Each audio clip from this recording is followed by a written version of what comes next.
little update. Got this all dug out pretty nice, ready for the wall. Of course, you have to dig back a little further than the wall is going to be. Got this down to below where the window well is. Got that window well taken out.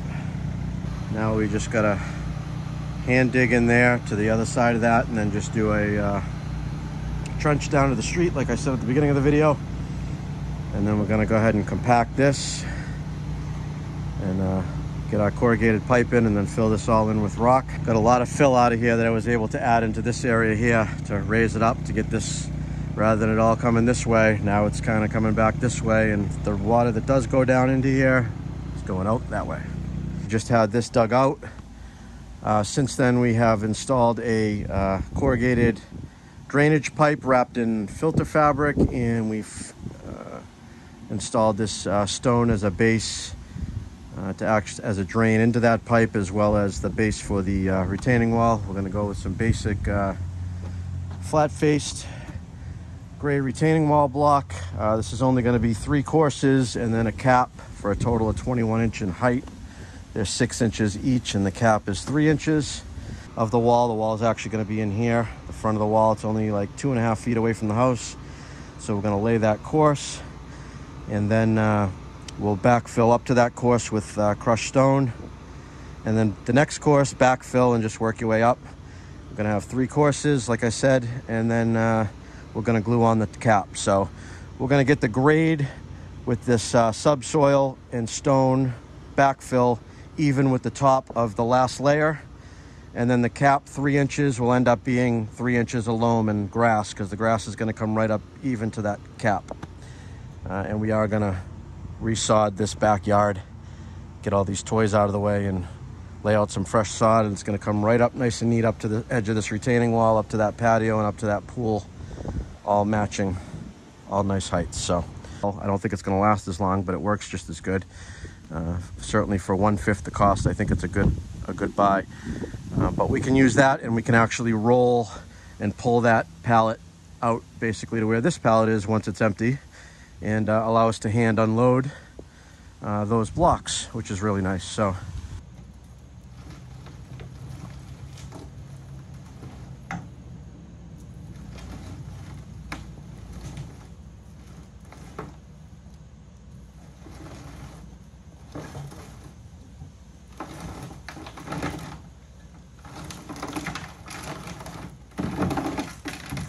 all right, got them all unloaded into position. This way I can get down to the trench and just pull right off the top.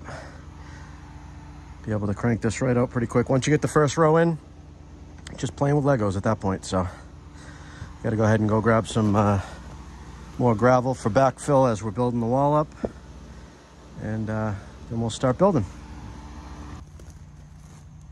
All right, starting to lay the blocks, using the string line and a level to level them all out. That's the final 3rd row. We're just going to cap it from here, and then we'll be able to grade this, fill this all in. Got to do a couple of cuts in the corners, and I still got to return over there after I dig that pipe through a little bit. I think it looks good. Fortunately, you really can't see the wall anyways. It's gotta look in there to see it.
Final video of this backyard.